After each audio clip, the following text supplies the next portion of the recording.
understand what I'm about to tell you, you need to do something first. You need to believe in the impossible. Can you do that? What do you desire that you can't have? When I eat a brain, I get visions. Don't ever come back to Gotham. You have failed this city.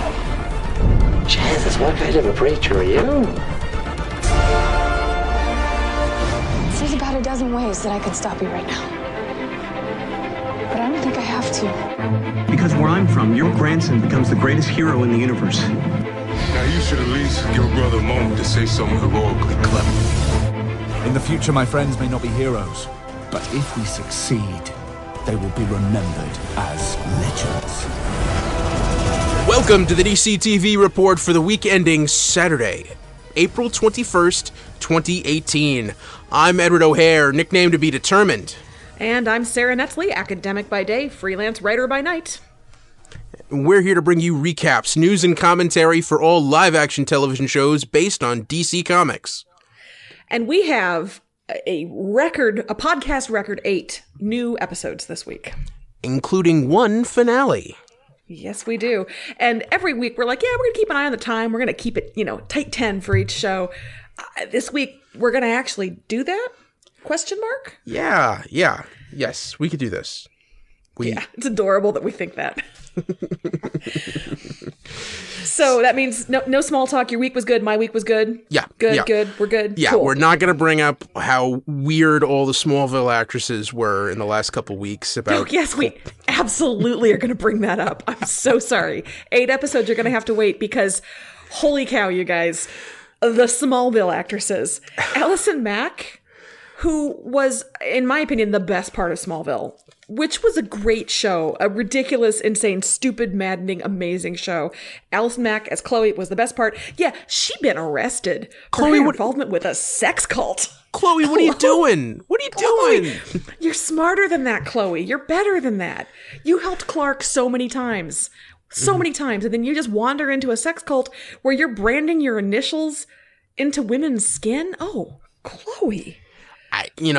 I guess we know why we don't see her around in the comics. Like, she's not a part of his life afterwards. I feel like she is not going to do a guest star turn on Supergirl now. Like, that's not going to happen. No. But where the actress says plural part comes in is that apparently Kristen Cruick, who played Lana Lang, got involved first. Pulled Allison Mack in. Cruick bounced when, I guess, things got weird. Mack stayed. And I'm just going to say I was never a Lana fan, and so I'm angry that in real life, Cruick avoided this and apparently had the smarts to bail, and Mack didn't win. In TV life, I feel like Lana versus Chloe, it would have been the opposite. Lana would have gone down swinging like, Clark lied to me, line up for your branding. That would be Lana in... I'm sorry, I shouldn't joke. No. See. Oh my God. You got it all wrong there. Because Chloe was the investigative reporter. She couldn't let anything lie. So once she got in, she'd have to go deep. She'd have to go all the way, and she wouldn't realize that she got in too deep until it was too late. Oh God, that's really depressing. That and trying to uncover and expose all the horrible things that was going on, she ended up being the most active participant. I think we just wrote fanfic. Really dark fanfic. Injury fanfic. We just explained why every undercover cop movie you've ever seen never actually happens in real life. Rush. I feel like Rush happens in real life, doesn't it? Deep cut, Jennifer Jason Leigh. Jason Patrick? Was he the guy in Rush? Anyway, The soundtrack is great. Oh my God. We're already doing it. We have 8 episodes. Yeah, I thought you were talking about the band. I would never. I'm like, yeah, I like Tom Sawyer, but I realized that was like Undercover Cops.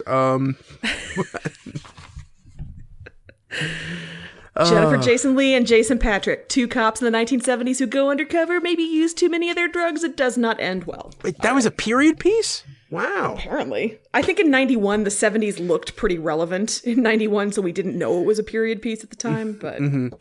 Oh, those bell bottoms are inescapable. Yeah, we were still tight rolling our jeans then, so... Yeah. All right. Enough with the small talk. All right, 10 minutes. Are we ready? Enough with the small talk about Smallville. Let's get into it. Let's do this. You ready? Ready? Ready. I feel good. I've been training. Got my Gatorade, got my sweatband. Okay, just go. All right. Kicking it off with Lucifer. Season 3, Episode 20. The Angel of San Bernardino. A nice old lady witnessed a murder, and her vision of an angel had Lucifer thinking he may be helping people in his sleep. Chloe began to think that her relationship with Marcus was getting serious enough to introduce him to Trixie. Charlotte took the news Lucifer and Amenadiel told her last episode as licensed to be a horrible person without fear of consequence. Last minute reveal, Lucifer attacked Marcus in his apartment for abandoning Chloe and discovered that the brand on Marcus's arm disappeared. So I gotta say, there was a lot about this episode that I really, really liked, and there was a lot that I really, really didn't like. Where did you fall down on things? I thought the setup was interesting. Mm-hmm. I love the whole. I mean, there's the montage in these are always great. So seeing Lucifer try to keep himself up at night, that was awesome. Oh, this was the best montage in non-makeover montage category history. Yes, like makeover montages, it's a whole other thing, but this was great. I really liked that. You know, the hats, the toy monkey, the Fight Club, and it's also the most relatable Lucifer's ever been, because who among us hasn't accidentally binged an entire show? I'm still not over the weekend of my life I devoted to, I hate to admit it, but I will, Entourage. I feel dirty, baby bro, but I did an entire weekend. Like, we've all been there. So I enjoyed that Lucifer, you know, he's just like us. Hey man, don't knock Turtle. Don't knock Turtle. And I feel like that actor's living his best life. Oh, Jerry good Ferrara. For that guy. Yeah. Like, didn't he get kind of fit? And he just seems like he's kind of healthy and adjusted. Anyway. Yeah. So, but no, the montage, the binging, all of it was delightful, and that part made me really happy, and it made me even more disappointed in basically everything that Chloe touched this week. Mm-hmm. Yeah, I mean, I think it's weird. I feel like they were spinning their tires with Chloe and Marcus this week. I feel like we'd already run through that whole gamut of like, can I trust you? Are you, you know, it's just like the fact that oh, he hasn't met Trixie yet. Oh, I guess that's weird. Like, so my two problems with it. Number one, she was the person who wouldn't kiss her husband at work, and now they're rattling beakers off the shelves of the room next door. It was a little out of character for her. And two, I am so frustrated with her disingenuous with Lucifer. Like, I don't know why you have such a problem with this. Oh my God, woman, he loves you. He's loved you for years. I think what they're trying to get at, what the writer's trying to get at is, why do you have a problem with me being with Marcus? And Lucifer's frustrated because he's like, oh, he's literally the world's oldest murderer, and she doesn't believe him. But the problem is they're not setting it up as, it would hurt you to see me with anybody because I acknowledge how you feel about me, but why this one in particular? And they're not doing that well. To me, it comes off as Chloe just being like, oh my God, you're not happy? Why? When I think it should be, I know this would be hard for you, but this seems much worse. And I'm so frustrated that she's not acknowledging it and he's not acknowledging it. And also, if she's actually in love with Pierce, if he does go evil or whatever happens, it's not going to be an easy transition for her back to Lucifer, because I think they should be endgame. That's where my frustration comes from. I feel like they've written her character into a corner that's going to be really hard to get out of and get her and Lucifer back to SOP. That's what I think. Well, I mean, you know, obviously Lucifer is going to kill Marcus next week, and this will all be over, and we'll just try to be picking up the pieces for the rest of the season. First 60 seconds, Lucifer, next snap, Pierce falls to the ground, Lucifer dusts off his hands and says, well, that's that. What next? Oh my God, that was a terrible accent, but you get the point. Yeah. No, that's never going to happen. No. He's going to be around for the rest of the season. No. And how stupid were Amenadiel and Lucifer last week to not take those 10 seconds to go to Charlotte? Oh yeah, all of this is true, but you can't just be an asshole now. Maybe they didn't think she'd backslide quite as much, but have they met her? Yeah. I mean, obviously she would. Also, can I tell you what real honest goals are for me is a jeweler who pays a home visit to me with a 7-carat diamond necklace for me to just try on. How do I get that in my life? Well, yeah, you know, I guess you be a prosecutor, an amoral prosecutor who enjoys being bad. Charlotte Richards. Yep. I loved the Miami Vice shout out. Lucifer in a convertible, cruising late at night, grim-faced, set to In the Air. Good stuff. Good Miami Vice shout out there. Well done. Different ocean, same mood. Yeah, and the caper this week. Oh, that. Yeah, not so hot. I thought it... It was kind of fun, actually. The hire actors to pretend to be a friend or family member if you don't have any. That was interesting. Mm-hmm. That's the thing I wish was a real thing. Is it not? Hollywood has led me to believe. I've seen enough Hollywood stuff that I actually believed that was a real thing. Yeah, but I mean, maybe in LA, but I just don't feel like there are that many local actors. Otherwise, there would be fewer kids whose girlfriend from summer camp lives in Canada. Mm-hmm. Yeah. And more kids actually introducing you to his girlfriend from camp. I'm using air quotes. Nobody can see it. Okay, so wrap your head around this. Real-life actor Scott Rinker played Evan Klimklew in that episode of Bones. Mm-hmm. On Lucifer, Scott Rinker played an actor named Matt Kessman, who played Evan Klimklew in that episode of Bones. I mean, I actually almost had to do like a wall of crazy with red string connecting photos to track all that. But that actor really was in that episode of Bones, which I thought was hilarious. But they had him playing a different character, as opposed to just playing himself. So. Oh, well, that was interesting. I did feel bad for the murder victim. Poor Kevin. Just wanted his life and his family back, just trying to get clean. Poor Kev. Yeah. Poor. Yeah. And Maze, I think, came back in a big way. You know, as frustrating as she was when she was lashing out and being kind of petulant for no reason, she's real good at gaslighting and torture. Dang. Yeah, she threw down. She did impressively, and that was hard. I mean, that was probably the toughest scene for me to watch, was Lucifer realizing how she'd turned on him. Good Lord. Mm. Yeah. So okay. What was there any news on Lucifer? Not a ton. Interview with Lauren German revealed a couple of interesting things. One is that for the rest of the season, Love is going to force Pierce to behave in ways that are either really heroic or really evil. So we'll see how that plays out. In the episode where they were all on the Segways with the killer of couples with the flashbacks, the best actor on the Segway was Tom Welling. Apparently he took to it like a duck to a Segway. Ooh. And Lauren German says on the set she is the prankster, which I find super hard to believe because, man, Chloe's so straight-laced. That amused me.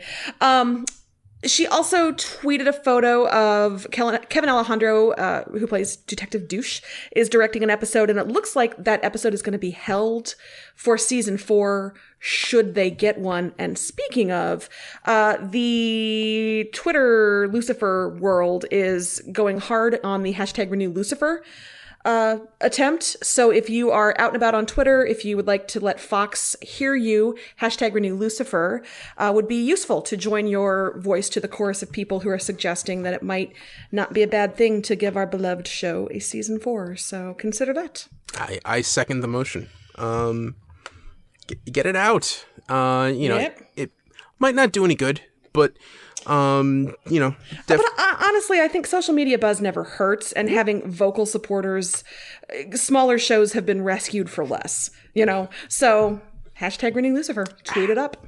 Hashtag Renew Lucifer. All right. Ready to move on? I think we did that in 10 minutes, so yes. Yeah. All right. Next up, Supergirl. Season 3, episode 14, Shot Through the Heart. Wynn had to deal with the death of his dad, the toy maker, the return of his mom, who abandoned him years before, and random attacks by exploding toys.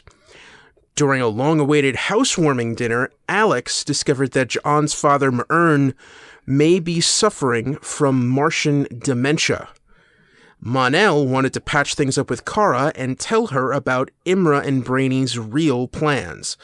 Last-minute reveal, after leaving voicemails all episode, James finally got a call from Lena, who was busy working with Sam, who we saw resting in a hospital bed in some covert facility. You know, L Corp's full of covert facilities. That's what they do. What they do best. Mm-hmm. There was some heavy stuff in this episode. For an episode that had karaoke and flying monkeys, there was some deep emotional things that happened. One of them from an Oscar nominee. So that was unexpected. Yeah. Yeah, I feel like you had to have that karaoke at the top. Just that really fun goofiness, because it's like, we're going to go to some dark places, so let's at least get you in a good mood. And let's applaud the actors, all of whom are amazing singers, for doing such average karaoke. It was impressive. I'd love to see the outtakes for that. Yes. Yeah. That was really surprising. Like, because I feel like that's the joke. Like any other show, you know, they couldn't help but all be great singers, and there has to be one bad one in the bunch. But like, they actually made it like, oh no, this is real karaoke. You got the people who are pretty good for karaoke level good, and then the ones who are not so good, but you know, they're all really good. It reminded me of HBO is airing the show Barry. It's its first season, and it's great. It's an assassin show, but he pivots and wants to be an actor, and so you have actual actors who are acting in these scenes in the show, and they're bad, and the wrapping your head around good actors acting like bad actors would act. It's great, and it reminded me of that. Just the having to, anyway. Yeah. So Laurie Metcalf, so good. It's a heck of an ex-wife who is at her ex-husband's funeral, and his casket explodes, and she's just like, "Yep, that's my ex." Yep. Yeah. And I mean, it's weird because Wynn is really upset at her, you know, probably for good reason, because understandably. She left him with a madman, and, you know, and abandoned him for years, and evidently we found out it's because, you know, she was afraid because her crazy ex-husband told her if she ever went near her son again that he would kill her, that, you know, he would kill him. So, what do you do with that? I mean, what do you do? You know, and I think the real testament here is that Winslow Schott Sr. must have really, really been quite a lady killer in his day.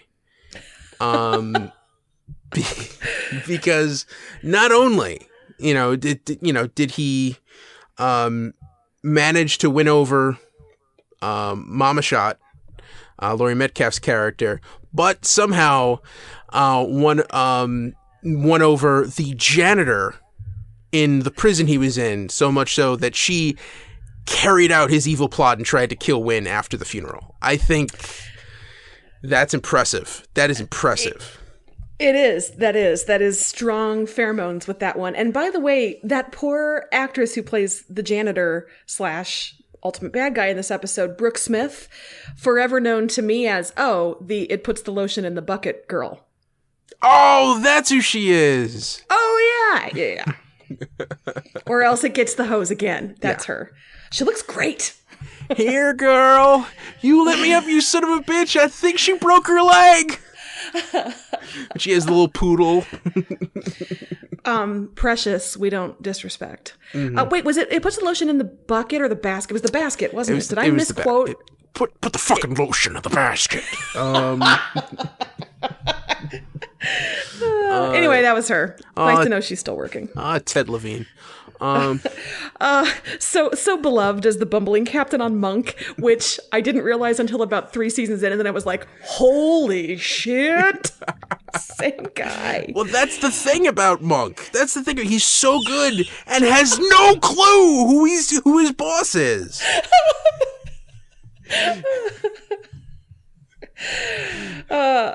He would not have done well in Buffalo Bill's habitat. Monk would not have.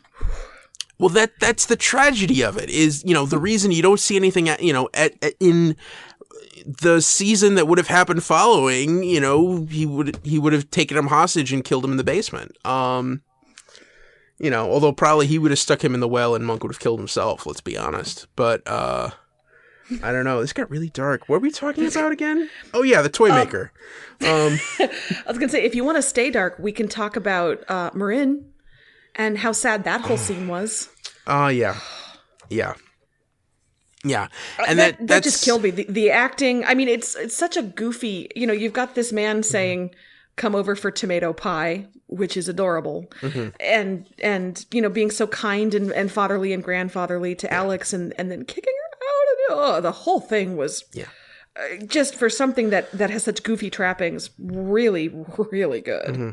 Yeah. I mean, and also that one scene that we had, where I can't believe that we didn't actually see the pizza delivery guy getting bombarded by DEO agents in the lobby. We just have to hear Mern describe that as he brings the pie up. I mean, extras cost money. You got to rent uniforms. It's a whole thing. Yeah. Well, I tweeted that out, and @CBunya responded, takeout night must be fun at DEO HQ. But yeah. But I agree with you too. The acting there was really solid. It's sad, and it's also like it's heartbreaking because you see that he wants to keep his respect, but he has to tell John. He has to tell. Yes. John. Yeah. Mm-hmm. I also liked that they addressed the race issue. Is it hard to walk through the world with this as your presentation?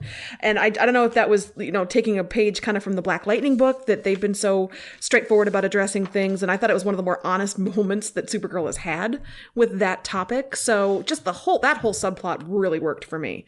And it looks like last week we reported on more psychic disturbance on behalf of Marin, and so I think we're going to see more of that in future episodes, which makes me happy. Cool. All right. Was there any news from Supergirl? Really fast, Legends are the League's super secret mission to stop the world killer who's going to become Blight. Was that exciting for you? Were you like, oh yeah, of course? Or no? Yeah, well, I mean, yeah, I think it's cool that we have the setup now. I just wish that they could have ponied up to have Imra and Brainy in this episode. Wither Brainy. That guy has not been around. Yeah. Yeah. Okay, so maybe in upcoming episodes, April 30th of Two Minds, Pestilence, the third world killer, is going to attack the team, causing Supergirl and Imra to join forces to fight her. And on May 7th, Trinity, Supergirl is going to fight all three world killers, hence I'm assuming Trinity, but Kara's going to learn Lena's secret, and that's going to cause great fallout. And I love the inversion. It always used to be, is Lena going to find out Kara's secret? But no, Kara finds out Lena's secret. Dun, dun, dun. Dun, dun, dun. So, looking forward to that. I'm glad Supergirl is back. All right. Cool. Looking forward to it. Now, you ready? Ready. Next up. All right, we're moving along. Next up, iZombie. Season 4, Episode 7. Don't hate the player, hate the brain.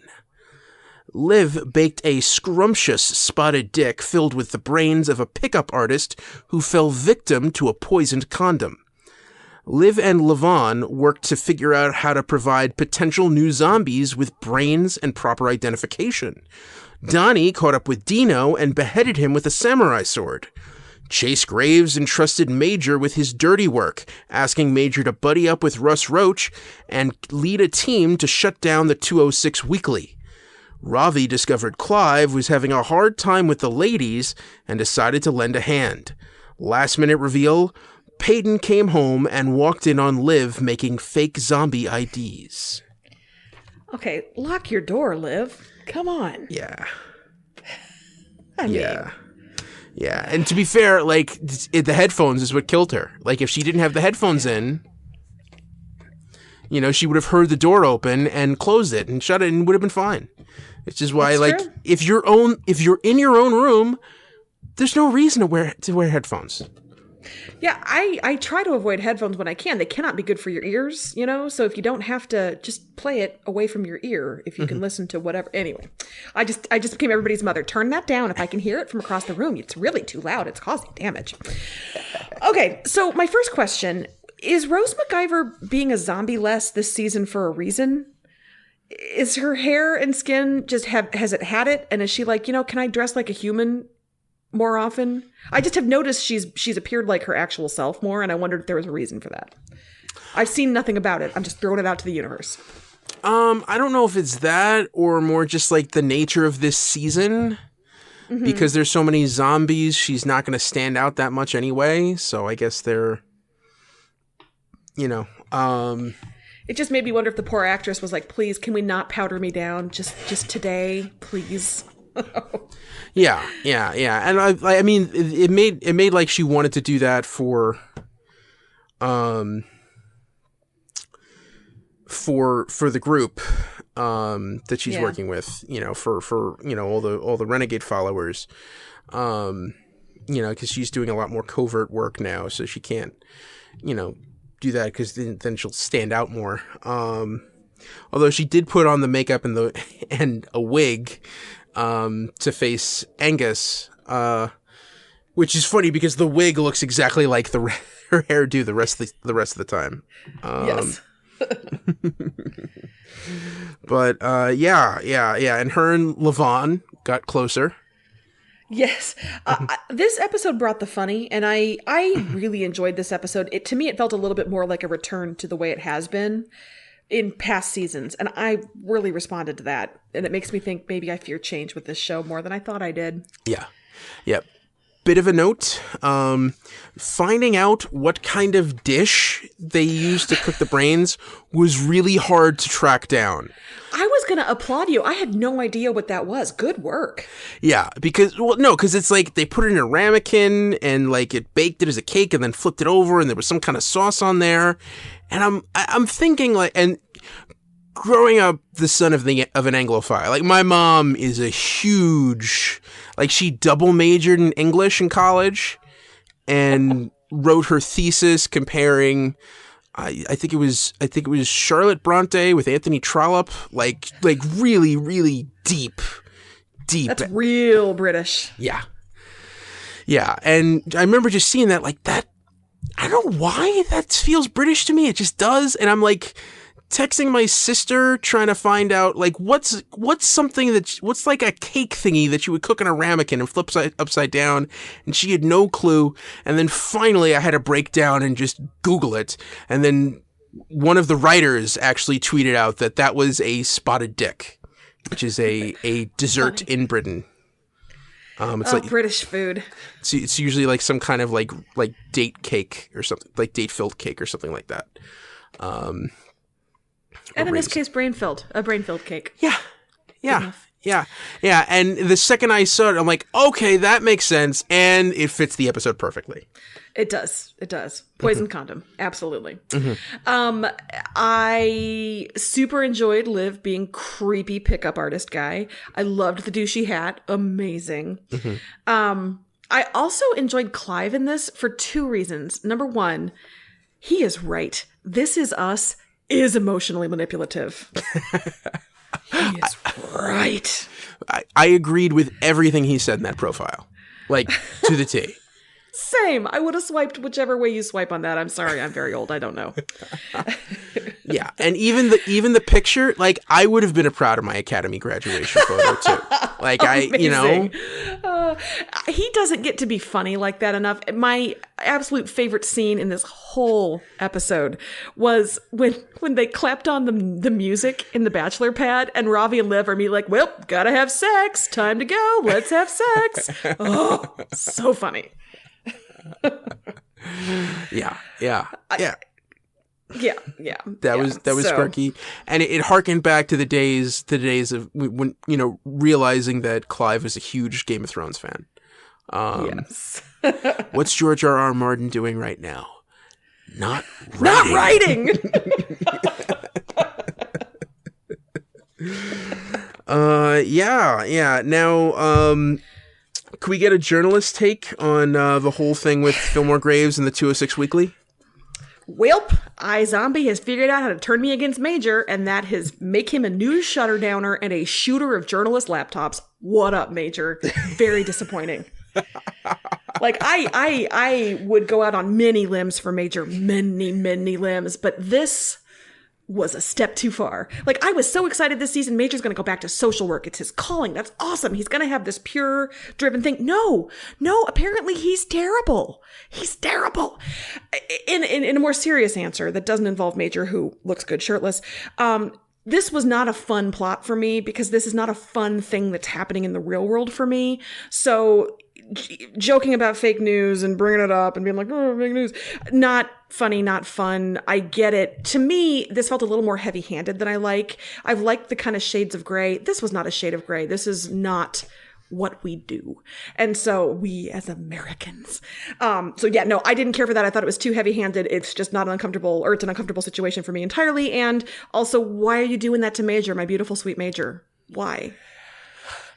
I mean, from a certain perspective, I would say I think that storyline makes sense because if you're living in a city under martial law that is cut off from the rest of the world, it doesn't seem like there's a lot of room for free press. And maybe if I feel like that part has been simmering in the background a little more than it should, maybe is my problem with it. Mm-hmm. This felt like an extreme overreaction. And maybe it's because I was too focused on the Liv being a pickup artist stuff and just haven't been as tuned into the rest of it. But to me, I was like, wait, what? We're doing what now? And the plot this season so far has been incrementally nudging forward. And in some cases, the increments have been so small that it's hard to sort of track how much movement happens in each episode. And then something like this happens. I'm like, oh God, I don't know. It just kind of it exploded in a big way that I didn't quite expect. But seriously, Major shot a journalist laptop. Yeah. Yeah. And one other thing I just want to squeeze in here. I know it was only one scene. They didn't really follow up on it, but Donnie slicing up Dino. Yeah. And having the conversation with him while his head is just sitting on the bar.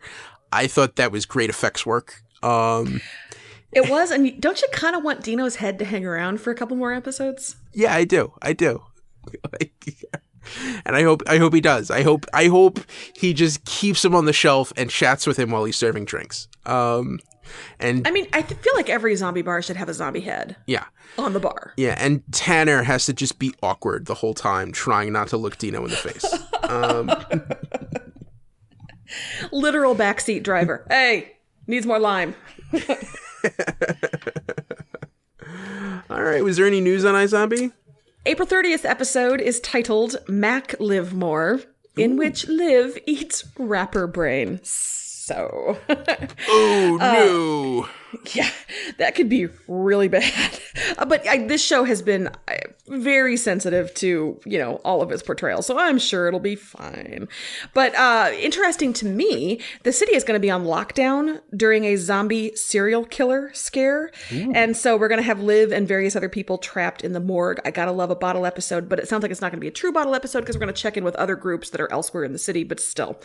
What I don't know is it says a zombie serial killer. I do not know if that means a zombie who is a serial killer or a serial killer of zombies. That was unclear. I guess we'll find out April 30th. Ooh, looking forward to it. All right. Next up, The Flash. Season 4, Episode 18, Lose Yourself. The team found Edwin Gauss, the last bus meta who can create pocket dimensions, and Ralph became convinced that the only way to stop the Thinker was to kill him.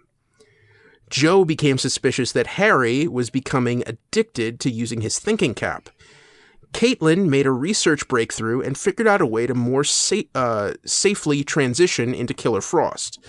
Last minute reveal, the Thinker used Ralph's body to take Clifford DeVoe's form and show the mechanic his plans to use Harry's dark matter and bring about the path to enlightenment. Poor Ralph. Yeah. We hardly knew you. Yeah. So I gotta say, the show, at first I was annoyed with Ralph because he felt all over the place again. And I mean, how many times are we going to go back and forth on hero, not a hero? But when he gave the speech The speech. You know the speech, I mean. I was all in for Ralph. The team is his family. He'll do what he takes to protect the family. And then we lose Ralph. Mm-hmm. Mm-hmm. You know what I was thinking when that happened? What were you thinking? You start talking about family. I'm like, oh, this isn't a Fast and the Furious movie. You're dead. You're not Vin Diesel saying familia. Oh no, it's over. Yeah, it was sad. It was sad, and we definitely had tweets coming out at us talking about this. You know, what will happen now? At River8878, OMFG Flash. What will happen now? How could they do that to Ralph? And no more Killer Frost. Because that was another thing. You know, because what was he has melting points powers now. He took away Caitlyn's powers. Now, yeah, I guess the impact of both Ralph and the loss of Killer Frost, those feel so major. They feel like they have to be reversed to me. And maybe this is just that Flash has taught me that nothing really sticks. Oh. And so I didn't take this quite as hard as I think I otherwise would have. Yeah. If this is truly it for Ralph, that is a super bummer. And if this is truly it for Killer Frost, I am furious that they never really let her live up to her full potential as Killer Frost. Okay. That's what I have to say about that. Couple things. We still have 4 episodes left. And they've made it now so that because he has all of the Bus Meta's powers, the Thinker's body is going to last at least more than a week.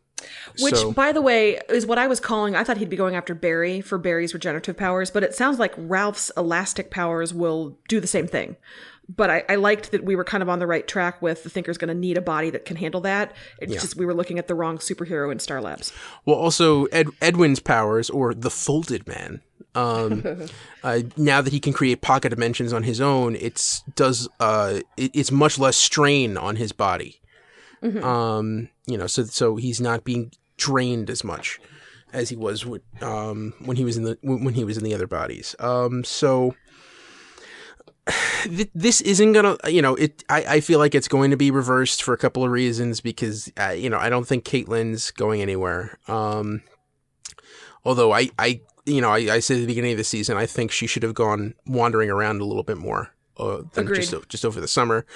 But also, Ralph has not met Sue yet, so he can't die. They wouldn't do that. Berlanti would not do that to me. I'm just saying. Greg Berlanti. There has to be a Sue? Yes, he has to meet Sue. Because, like, Sarah, you don't understand. Once Ralph meets Sue, it's all over. You know, all of his degenerate behaviors and everything, she completely straightens him out. And they are the most wholesome, loving couple. Like, they really are, like, the couple everyone wants to be in the DCEU. Like, they have it figured out. Well, I'd really like to see that. Yeah. Yeah. So that makes me sad. Well, fix it, Greg Berlanti. Yeah. Greg wouldn't do that to me. Speaking of Ralph, I need to issue an apology to my friend Tanya, who was listening to last week's podcast while she was straightening her hair and got to the point where I discussed Ralph's penis. And it startled her so much, she dropped her hair straightener and burned her hand. And I am really, really sorry about that. But I must say, if you have a hot implement, put it down now, Tanya. He confirmed that he does shit with his penis in this week's episode. He confirmed it. He confirmed it. It's like he heard me talking and then was like, yeah, I'm going to talk about this on the episode. Yep. I'm not touching this. I am not going anywhere near that subject. Well, you don't have to because Ralph can stretch it. I'm sorry. Continue. So yeah. I'm glad that you've issued that apology. I didn't mean to harm anybody. And sorry. I'll be honest. The reason I didn't do anything when at that moment last week is really because I was in shock.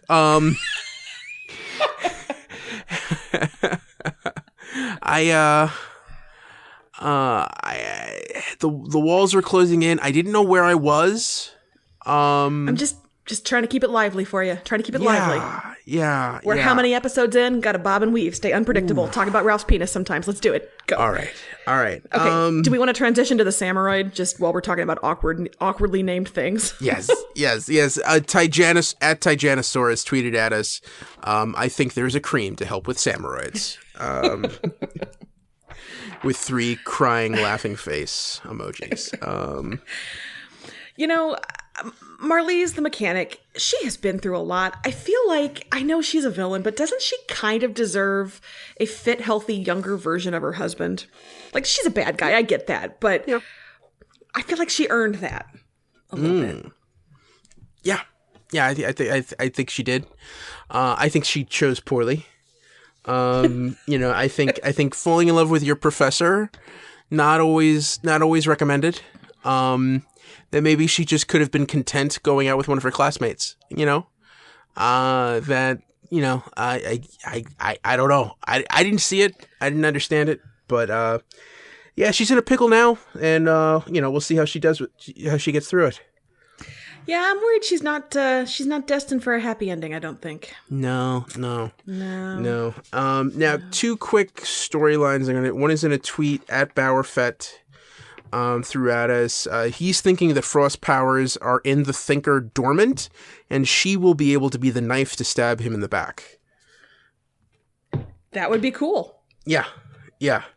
Because she has a whole personality and everything, and that's gone. And when you see Caitlin look at those Post-it notes, who thought that Post-it notes could be the emotional trigger that makes you just like, oh man.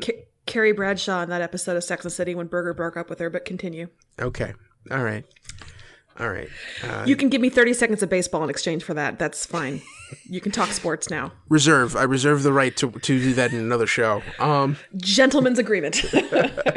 All right. And the other one is from our buddy Dan over from the Deconstructing Dad podcast. Do either of you find it odd that they totally seem to have dropped the whole Joe's going to be a dad again, Cecile may be pregnant with a meta storyline? Or is it just me? I had forgotten all about that, so not just you. I'm now realizing, that is weird. Joe hasn't been around as much, which I hope he's off doing some sort of Broadway singing, whatever. Jesse L. Martin has a gift and he needs to share it with the world. I kind of hope that's what he's doing. Yeah. But, yeah, Yeah, that baby should be born soon. my guess is it's the actress who plays Cecile, who's only contracted for 10 episodes this season, so they can't bring her back for a little while until the last 2 or 3 episodes of the season or something like that. Are we thinking season reunion final scene in the hospital with Bibi? Oh yeah.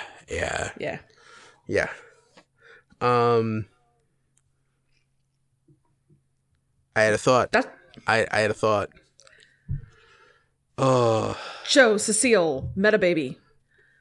No, what if that baby, or maybe that baby's kid, is the mystery girl that's hanging out in Jitters? I mean, that would mean that it's not Barry and Iris's child like we've been talking about, but she's actually just super jazzed to meet her aunt and uncle. Yeah. Yeah. Or what if it's Wally West's kid? Is it his kid with Zari? Or maybe his kid with Linda Park, who he's going to end up with in the comics. I don't know. Any of those could be good options. Yeah. I think Barry and Iris's kid is too straightforward and obvious an answer, and so some kind of curve like that where it's a niece or an uncle or something like that makes a little more sense in terms of surprising the audience. All right, I think that's enough speculating. Tiny little bit of news for the Flash. We're going to see Gypsy again. She is not pleased that her dad has offered Cisco the job as Breacher. And so we're going to see some movement on their relationship. All right. So if it means more Cisco angst or hijinks, I'm all for it. I'm up for that too. All right. Now, Black Lightning. Season 1 finale. Shadow of Death. The Book of War. 30 years ago, Jefferson's father was a tough but fair dad. In the present, Jefferson was still unconscious as Gamby and the Pierce girls contemplated how to stay safe from Martin Proctor and the ASA. Tobias Whale planned to use Lala to infiltrate and attack Proctor. Last minute reveal, Tobias used Proctor's severed thumbs to open a briefcase he believed contained the key to controlling Freeland and ripping the light from Black Lightning. For some reason, plural thumbs made that so much worse. It's one thing if it's one thumb, but dang, severed thumbs plural? That's rough. Okay, so I just want to say, amazing first season. Really great storytelling, fun, compelling, sad, dramatic, all that. But did we seriously end without bringing Lady Eve back? I wanted some kind of reversal on that because that woman and her jewelry deserved more love. Nope. No Lady Eve for you. No, sir. She's Cottonmouth this season. We're not allowed to talk about Marvel on this show. Get out of here with that.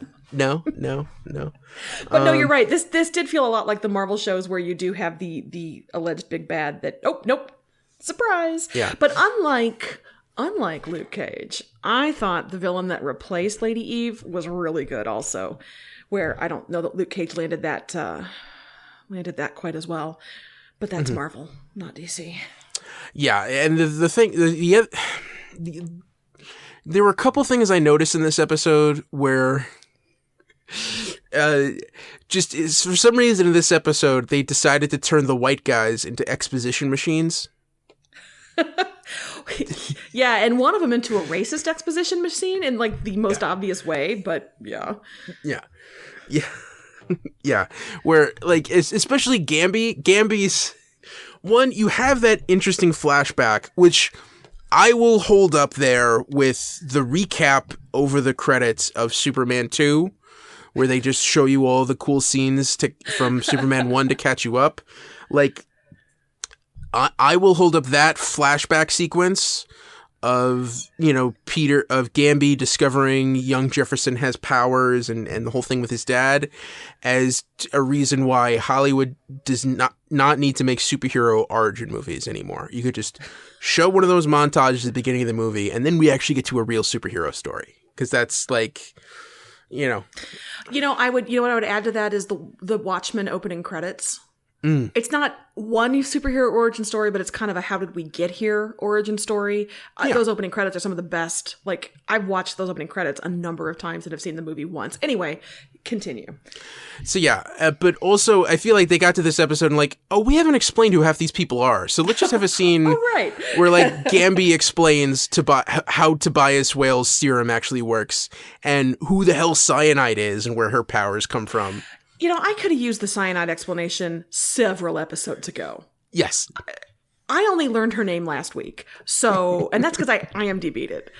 And also, all the names, and I'm always impressed with that. But for me, she was the lady with the eye makeup and the bra. That was her.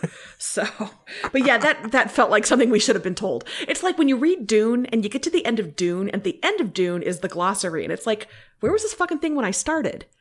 A glossary I needed this information as I was reading the book, not when I finished the book. Dune, Frank Herbert. Yeah, that happened to me with Clockwork Orange. Anyway.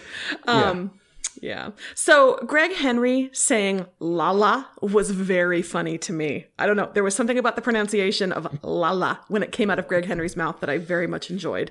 That was Martin Proctor, of course. But genuinely, I thought he was so over the top with the MAGA and the racism. And like, we get it. The show has, it's not been subtle, but its racial politics and its real world politics have been present and not, I thought, this cartoonishly over the top. So this hit a kind of sour note for me, but I really love Jennifer using her powers to attack him. It's like, yep, that's a teenager. Just loses. Rah! Yeah, well deserved. Yeah. That last scene, as like, it's weird because like it hit a level as like, okay, this is wish fulfillment. This is what it's happening, but it also feels like Proctor's having this moment where he's like, if it wasn't for you mangy kids. Mr. Withersby, who owns the amusement park. What? Yeah. But they knew we're delivered. I thought the fights, the shootout at the cabin was great.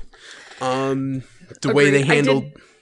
I did not think Gamby saying to Jefferson in front of his family, Jeff, it's suicide. Like, don't say that in front of his wife and kids. That's not, dude, have some tact. Everybody knows it, but don't say it. I don't know. Yeah.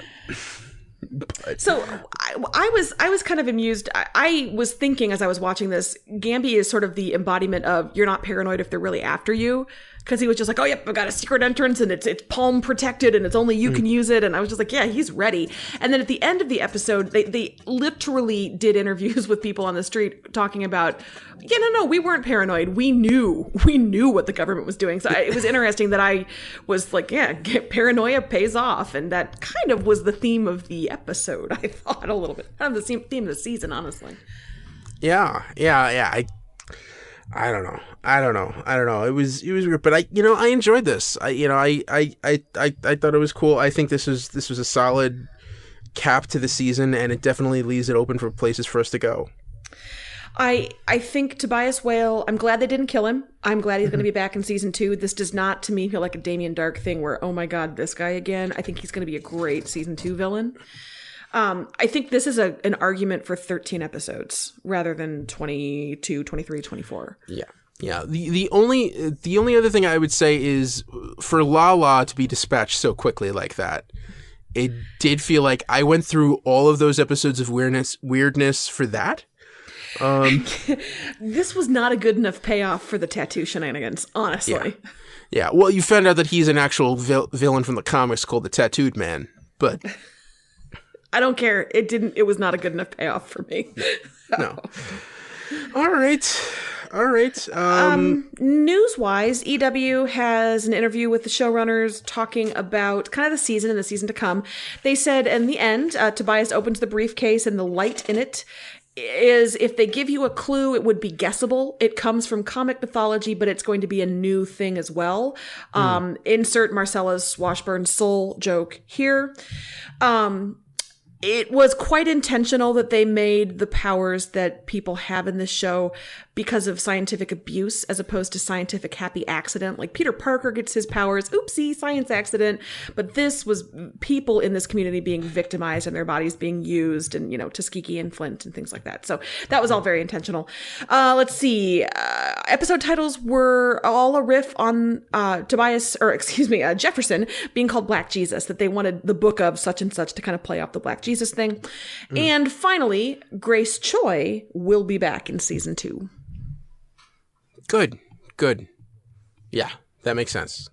Yeah, that's good. So I'm glad it's got a season 2. I'm glad they gave us the season 1 they gave us. Yay. All right. Ready for the next show? I know what the next show is, and no, I'm not, but go ahead. All right. Next up is Krypton. Unless it's not Krypton, in which case, go ahead. Krypton, season 4. No, Krypton, season 1, episode 5, House of Zod. As Lyta faced execution, Jaina thought back on her childhood training with her brother Vidar and whether or not to join the Vex coup.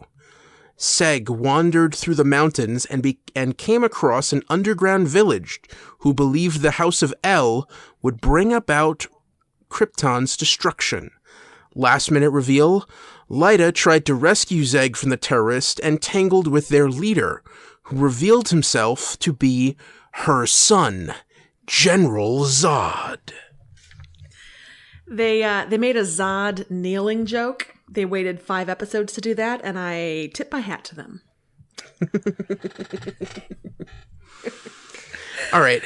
I gotta come clean about something right up front, because there were some people probably who listened to my recap last week when I was calling the leader of the the people who kidnapped Seg Vidar were very confused, and it's IMDb's fault.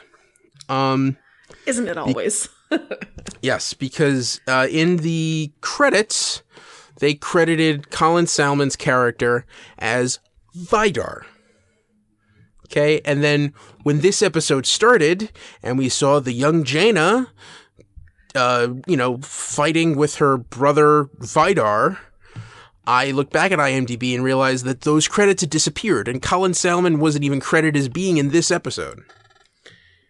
And it's funny, I actually tweeted out, does this mean that the guy who kidnapped Seg last week is going to turn out to be Jaina's brother? And the Krypton account actually replied, that I should wait and see. Which was nice. Nice to get that reply. Thank you, intern. Thank you, social media intern. Yes. But yeah, I like that misdirection a lot, because I think we all kind of were like, oh, it's her brother. She thinks he's dead, but he's not. Yeah. Yeah. And I thought that storyline was cool, that you're going to think like, oh no, her brother's alive. He survived getting his leg broken in the snow without a respirator. No, it's not Lyta's uncle. It's her son. And like, oh, shit. So Krypton is now 2 for 2 for entertaining me, I guess, kind of, sort of, for 43 minutes. And then for 60 seconds, oh my God. So, I mean, that's one way to do it, Krypton. That's one way. So I gotta say, Krypton seems like a really crappy planet. So they've got a shitty god. They've got Hoth-style snow, these sprawling slums. They've got like political backstabbing intrigue. They've got murky lighting everywhere, like a single naked light bulb overhead for their council chambers. I just get it together, Krypton. Be better. You can be better. Yeah. Well, but it's really nice for the people who are higher up. That's true. No, even them. I feel like the higher ups are the ones with the shitty lighting. Like with the one single spotlight from the really tall ceiling in those chambers. Like that's no way to illuminate. You can't see anything. If I'm being accused of something and being put to death, I'd like better lighting, is what I'm saying. Yeah, but otherwise it's not going to feel David Goyer, And maybe that's my problem. Mm-hmm. It's not gonna harken back to the Zack Snyder of it all. And maybe that's my problem. So I will say, go ahead. Nope, go ahead. It's an aesthetic choice. It's not a practical choice. I mean, I'm not expecting to see Superman with his underwear outside of his, tights. I don't need that. I kind of do need that, but I had 2 lines of dialogue, one that I actually have marked as super bad and one that I marked as I will love this every time. The bad: do not speak to me of honor. Okay. All right. The good: it's you. Oh my God. Give me a show where a character says to another character, it's you. And I am on board for that ride. And that was the General Zod thing. So yeah, cool. Mm-hmm. I don't know. How are you doing with this? I'm liking it better than I did initially, but I'm still not. I don't think I'd be watching this, honestly, if it wasn't for this podcast. How are you feeling about it? Well, I'm working my way through it. I do think it's interesting that, like, for the last couple of episodes, Seg has been the least interesting character. They're focusing much more on the Lyta stuff. And I found that interesting. I found that conflict interesting. I want to know what's up with the Vexes, like what's their real plan, what's going on, like is this plausible? Mm-hmm. And it seems like it's moving forward. So yeah, I'm excited. I'm all in. I'm up for it, and especially with the preview that we got at the end of this episode for next week. Yeah, I was gonna say it looks like they're teasing things that are gonna be maybe even more dramatic, big, exciting comic booky things. Yeah. Yeah, I just feel like it's going a little slow. Like, I feel like this revelation we got tonight should have happened 2 episodes ago. Mm-hmm. Yeah, and maybe I'd be more on board if they had somehow smooshed the events of the first 2 episodes into one, or even the first half of the first one. I don't know. I think the last couple have been better, but yeah. But I guess speaking of the preview, General Zod is going to introduce a character from the comics. and that character is Doomsday. And Zod is going to sell him as the only thing that could possibly defeat Brainiac, but at what cost? No! And I believe in an upcoming episode, we're actually going to get a better look at Brainiac, full costume, the whole dude. So that'll be nice. I mean, bad. That'll be bad for Krypton, but fun for the audience. All right. So we're in a good place here. I think we're in a good place. Yeah, sure. Yeah. All right. A little bit. All right. Ready for the next episode? Absolutely. All right. Here goes. Gotham, Season 4, Episode 19, A Dark Night, To Our Deaths and Beyond. After the Riddler and Lee robbed 5 Gotham banks and shared the loot with the Narrows, Oswald and Butch dropped by and made the Riddler question his loyalty to Lee.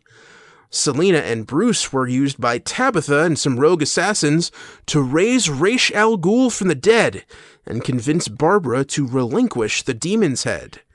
Last-minute reveal, Ra's al Ghul shared with Bruce his vision of a cataclysm engulfing Gotham in fire and forging Bruce into a dark night, if he can survive. I'm sorry, I just laughed at Dark Knight just the way I did when they mentioned it in the episode, because they said Dark Knight. Ra's al Ghul is a grumpy zombie, and I love it. That was incredible makeup. Yeah, it really was. The special effects job on that, like, I feel like that has to be practical. I don't know. That looked really good. I was very impressed with that. Yeah, I actually wondered if it was the same actor, if it was Alexander Siddig. The voice sounded so different to me. And so I just really wasn't sure if that was him or not. Was that A. Sig's voice? I think it was definitely his voice. It might have been dubbed afterwards. They might have had a different actor in the getup. But he's a theater actor. He's up for anything. He'll. But yeah. And, little tidbit about Alexander Siddig. I was listening to Mission Log, a Roddenberry Star Trek podcast, and they're covering Deep Space Nine right now, and they were just talking. Evidently, Alexander Siddig is from Europe initially. Mm-hmm. His parents were like an ambassador or something, but his real name is Siddig El Fadil. And he changed his name to Alexander just to make it easier for casting agents, for casting directors, and just literally picked the first name out of the hat. Huh. So. I kind of love actor name origins like that. Yeah. The person who adds the initial because there was already somebody else, or Michael J. Fox. Isn't the J stands for nothing? Just stuff like that. Yeah. Yeah. But. A lot happened this episode. Yes. Yeah. We got our Riddler Lee storyline that we've been, wanting the last couple weeks. I like Lee the femme fatale with the dark lipstick. Yeah. But were you kind of surprised that she was still leading him on? Oh, yeah, I've completely lost track of her character's motivations. Yeah, I will confess to that. Like, I have no idea what's going on with Lee right now. I'm just enjoying watching her. Yeah, well, it's weird because, it felt like things were going to get hot and heavy. And now, evidently, she's making him wait. I don't know. This is weird. I love the whole back and forth with Oswald. And when Riddler had that scene where he's facing Ed in the mirror, and notice I'm very specific this week about how I refer to the Riddler because they're two different characters. Yeah, well, and it's that precision is important because that's a distinction that the characters draw. Lee certainly, and Ed/Riddler. So I wish they looked a little different. I know that sounds kind of silly, but I wish there was a little bit more visual distinction. But the actor does a great job of separating. So yeah. I love that Bruce and Selina were in a car commercial, just cruising through the streets of Gotham, selling the latest Ford Mustang. What? Yeah, that quiet mode was too much. That was too much. That was come on. Just stop it. Stop it. Boy, the Barbara storyline has been really interesting for me. At first I was super irate that they didn't give her any time to adjust.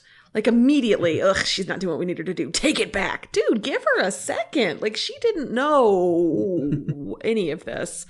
But I liked all of it. I liked the self-sacrifice. I liked choosing tabs. I like the legion of lady assassins who now are at her beck and call.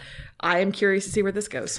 I felt so bad for her when Raish comes back and is like, all right, honey, you got to hand it over. And she goes, no, but you don't understand. I could take over Gotham with these powers. And you're like, oh, honey. Oh no. Oh, that's not what they're for. You just like Gotham. Like that's all you need. No, this is about controlling the world, honey. Like you gotta think big. Think big. She just needed a better mentor. I feel like Raish did not prepare her for this the way she needed to be prepared. It's not fair. You drop her into a job that she's not quite ready for, and then you blame her when she doesn't get it done. No, that's not fair. Give her better try. He left her with books, but those were really big, old, moldy books. Mm-hmm. Yeah, and I don't care who he says that is. That painting is her. That painting is her. Gotta bust out the whore. Come on, man. Be better. He went Lorraine Bracco. She was a whore. There's a whore living in your apartment building.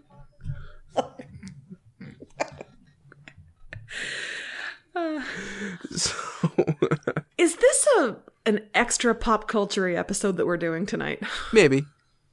I don't know. And I love that you get the shot of Barbara sadly mopping her nightclub. Like, she's got people to mop. Come on. So, you know what? But some club owners are like that. Some people are like that. It's like, this is my business. I got to take care of it. And if you want it done right, you got to take care of it yourself. Yep. Absolutely. Yep. So what else we got? And of course, the whole con scene to get the knife back with Alfred and Tabs and Selena. Yeah. I think being lowered in the ceiling was a bit much. You shut your mouth. That was amazing. The Mission Impossible of it all, like they're gonna turn around and not look up because you're gonna be able to hear her being lowered and raised. Why are you ruining this for me? She practically winked at the camera as she grabbed the knife. I know, it was so great.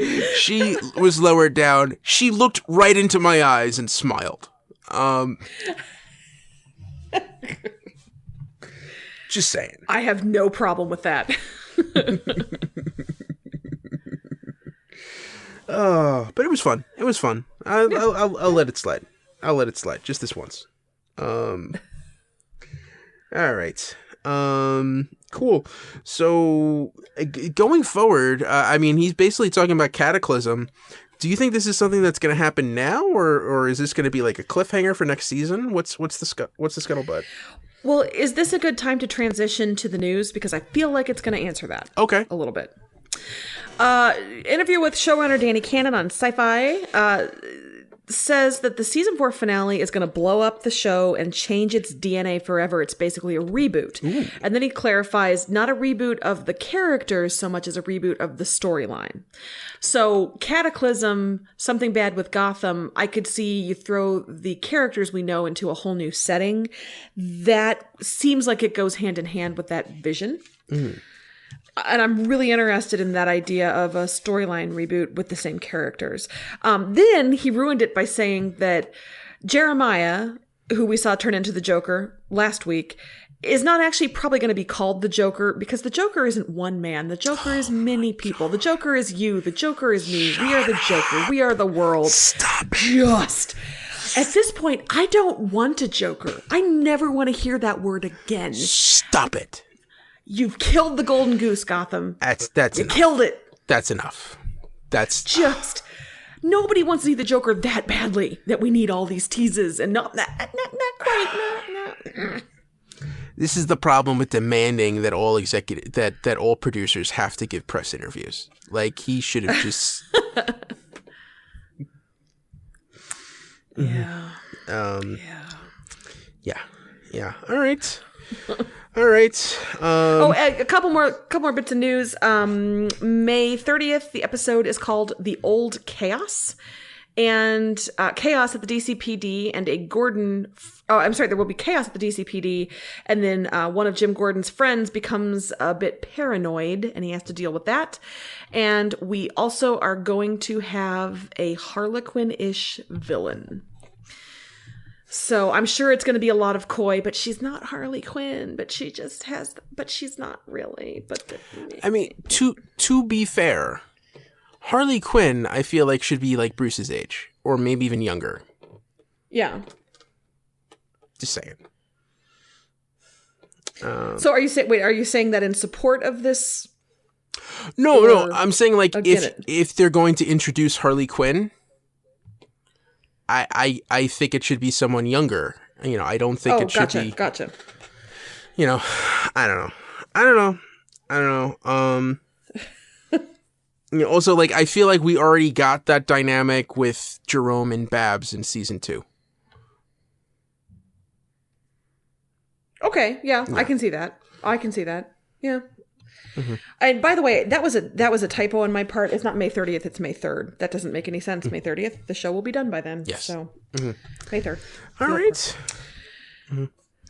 Was it? That's it. That's it? All right. All right. Yay. Home stretch. One more to go. I'm not going to ask you if you're ready because I know how you feel about this. Just do it. Just pull off the Band-Aid. Arrow. Season 6, Episode 19. The Dragon. Ricardo Diaz brought along Black Siren to pitch his Star City operation to a crime organization called The Quadrant. Felicity tried working on Helix with Curtis, but it was evident that she was really scared about Oliver working alone.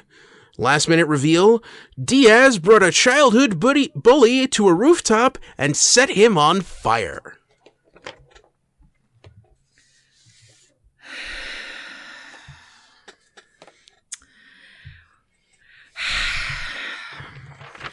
I did not enjoy this episode at all. Okay, I think... Now you say something. All right, I think at Southern Siren...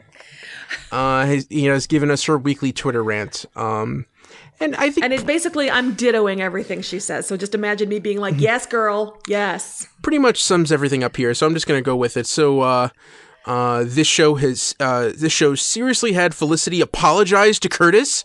Curtis didn't apologize for a damn thing, and he has plenty of his behavior and actions to be sorry for. Yep. He mentioned Renee, like, Renee's still hurt. Oh, I'm sorry. Did Renee rat out Oliver? Shut it. After this season, I hope to never again see Diaz or Black Siren. Their scenes tonight were so bad and boring. And finally, Arrow trying to sell me on Oliver being more scared of Diaz than Slade, Merlin, Chase, Dark, hell, even Ra's al Ghul is ludicrous. I'm not buying that bullcrap in the least. Yeah, pretty much. Diaz is just not a scary villain. This was a violent episode, and it didn't... Violence alone is not enough to make him compelling, interesting, or scary. As far as I'm concerned, Michael Emerson's character, who we lost far too soon, was not a violent guy. He was much scarier, much more compelling. I just... Indiscriminate killing, This was weirdly timed. This is coming way too late in the season to give us backstory on him. Even if it had come earlier, the backstory was not compelling enough for me to be like, oh, cool, he's a villain with a good point of view. No, none of it was good. Black Siren's wig was good. There, I said something nice. All right, couple things. I don't think it was as bad as you're saying. Okay? I agree with you that this is coming way too late. Like, we should have seen this, like, 3 months ago. I I think that, the context for it and everything else. I didn't mind. I thought actually, the creative way that Diaz is working around, and I like the idea that Black Siren is questioning him, like, do you really want to be a part of this, or are you just trying to, vindicate yourself for some reason? Like, you kind of get a sense of his obsession with respect, like that's the reason he's going to all these lengths, and getting the runaround, and I was kind of into that. I thought towards the end it got a little out of hand, and to the point where, he does that to Jesse of, pulling him away from his house and setting him on fire. That was a little much. I was like, ooh, whoa, hang on. Yeah, that to me, that was just cruel. And I understand. I mean, I realize that sounds really sensitive and squishy, but it wasn't. Dang, that's upping the stakes. That just was really freaking hard to watch, and it felt like something that would come in a show that has a much like higher audience rating. I don't know. It didn't. Boy, I just didn't like this episode.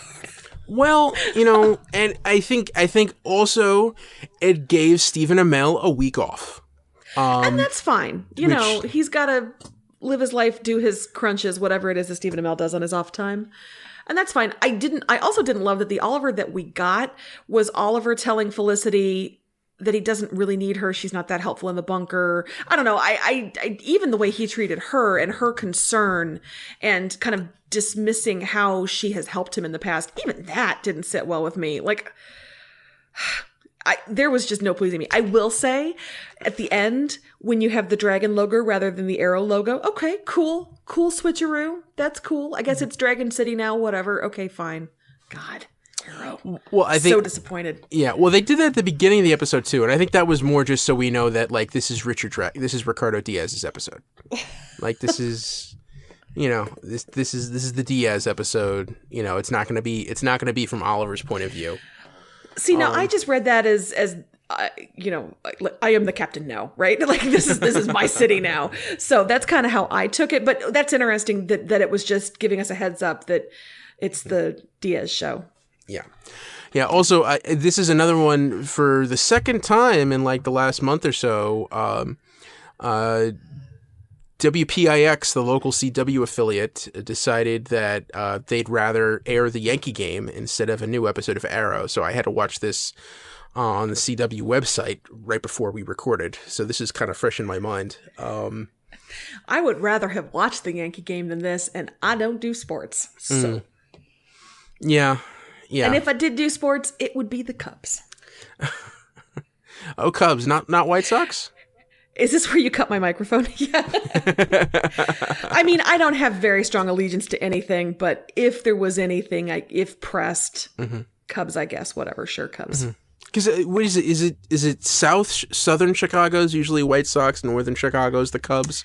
I forgot how that. Yeah. So my part of Illinois, though, is pretty much equidistant between Chicago and St. Louis. And so you do have a strong Cardinal faction here, as well as Cubs, and then kind of a rogue strain of White Sox people. So I am actually from kind of a mixed heritage when it comes to baseball fandom. But where I work, there are a lot of Chicagoans there. And so you get a lot of like Cub influence. And you're right, the White Sox influence, I feel like, is a little less in the populations with whom I interact. Wow. So there's my baseball pedigree. All right. Yeah. And I think we're even now, Sarah. That's true. I Sex in the City'd you, you baseballed me. We're done. So yeah. Back to this episode. Is there anything more? I also think, had this been placed earlier in the season, Black Siren being like, oh no, maybe, hey, don't do. Ooh, no, that evolution, if that had kick-started that, and then to see her kind of working through, maybe this is not the team I want to be on, maybe this is not the life I want to lead, and then maybe Quentin kidnapping her and trying to rehabilitate her makes a little more sense. But for that to have been the precipitating, maybe I should check myself before I wreck myself, might have been more interesting to me. and I don't think we mentioned, we talked about this before we started recording, but this is not to fault the actors at all. The acting is great. Oh no, Kirk Acevedo is working really hard. Yeah, he's doing really well with material that I find is probably kind of selling him a little short. Yeah. He gets 100% of the potential out of that script. He's doing everything that he can. And it's coming up a little short, sadly. But I don't know. I want to say something upbeat to try to have faith going into next week. But my husband thought that the new mob boss guy was Bill Murray for a second. So we had that moment of, is that Bill Murray? Nah. But it doesn't matter. He's dead. Yeah. So much for upbeat. All right. And news for Arrow. EW reports that Diaz is going to destroy Oliver's family piece by piece. So, there you go. All right. And news for other shows.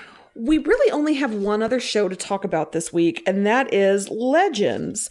Brandon Routh did a postmortem season finale interview with sci-fi.com. That was just a lot of fun. If you look it up, Brandon Routh on Sci-Fi, talking about the season finale that just aired and the next season coming up. He really enjoyed the way the season finale went with the sort of love trumps hate feeling that, Bebo hugged Malice into a heart. And he really liked that. He said next season he'd love to see, he's excited about the magic and kind of the demon side of things, that Ray's going to be interested to explore that. He'd like to see Ray modify a phone booth as kind of a Doctor Who wink. I also would like to see that.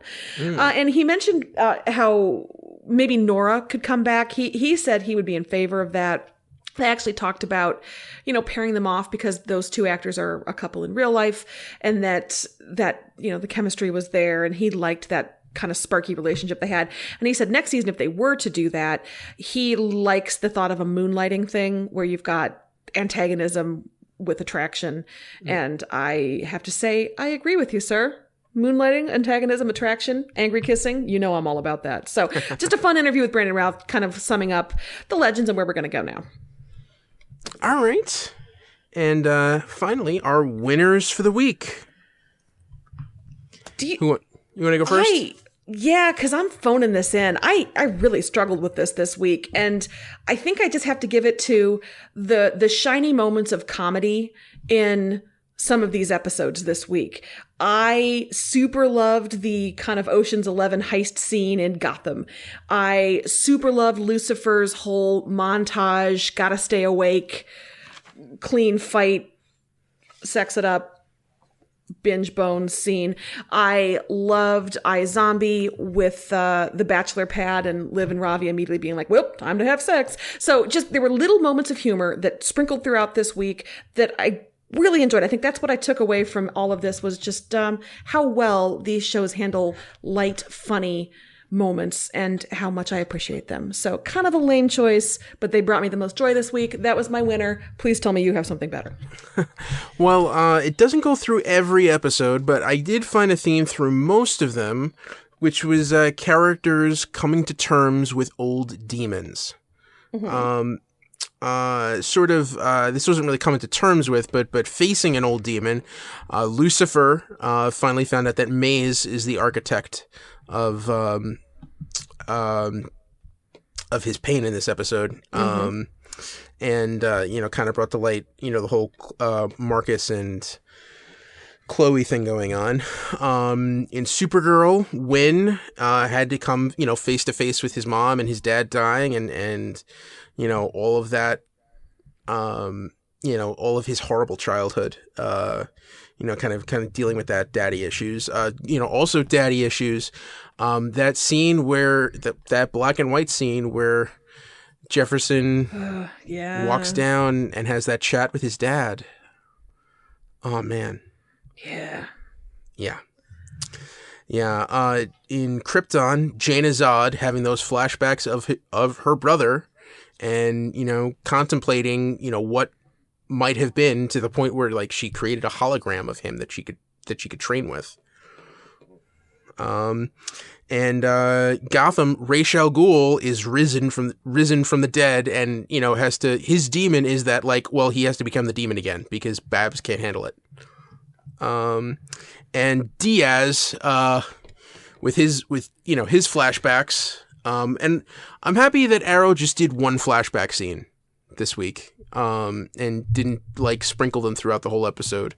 That is a glass half full way to look at it. They put it all together. Thank you, Arrow. Yeah, and he had to, he faced his demon in that bully who taunted him when he was a kid. Although I'm not sure that's how your therapist would tell you to handle that kind of childhood trauma. No, I suppose not. All right, so honestly, I think we had 8 episodes this week. We talked the crazy Smallville stuff. We got off topic a little bit. And I think we're still under time based on past episodes. So we can do it when we focus. We can do it. That's going to be the most of this season. We're going to have a couple more 7 episodes. Gotham's taking off next week, so I think we have 6 next week. And then it's going to get quiet. Quick thing, do want a bit of news before we go. We are thinking about what we're going to be doing this summer. There are a couple of options. I'm going to say right now, we should probably set up a hashtag, right? Right, Sarah? Hashtag grow the stash? No. Hashtag. So you need to put us in the tweet at DCTV report so that we'll see it, because you've got to tweet it at us, but hashtag it DCTV summer with suggestions about what we could do in the summer when we're just doing Preacher episodes, and even a couple of weeks where it's just going to be Supergirl towards the middle of June. Yeah, Supergirl's going to run and then stop, and Preacher's going to pick up where it left off, but that's going to be short episodes. So hashtag DCTV summer. Mm-hmm. Give us our marching orders. Yes. Yeah. We've been talking about doing book reports. There are some animated series that we could look at on CWC, those animated movies. We've talked about maybe going in and looking at some failed pilots in the past from DC TV shows that could have been, that you can find on the internet in certain places. But if you want to tweet at us that we should just take the summer to drink margaritas and give each other mani-pedis, that's cool too. I'm down with that. Let us know. Yeah. Well, I mean, we got to figure out who's paying for the plane tickets and who's flying to who. But I'm not sure either of our places is great over the summer, actually. So I think we should both fly someplace nicer for summer weather. Okay. Don't you think? Yeah, that would be nice. That'd be nice. Done. Mm-hmm. Done. If you're a wealthy benefactor and would like to fly us someplace for summer vacation, hashtag DCTV summer, let us know. Mm-hmm. Yeah. Let's go for it. Cool. And I think we're done. I think that's the DCTV report for this week. You can find us on Twitter. I'm at Edward O'Hare TBD, and I'm at Sara Netzley, SaraNetzley. And you can follow the show on Twitter at DCTV Report. Send along your emails to dctv@wickedtheory.com. Be sure to subscribe to our show on your podcast app of choice, and rate and review us if you can, especially if you're on Apple Podcasts or Stitcher. Apple has this, algorithm that they use, and the more ratings and reviews that we get, the more eyeballs see us randomly, and that helps drive people to the show. And check out our sister shows, the Wicked Theory podcast and Preacher vs. Preacher. This has been a Wicked Theory Studios production. Executive producer Bill Sweeney. Visit us at wickedtheory.com. Shazam, everybody. Shazam. Shazam.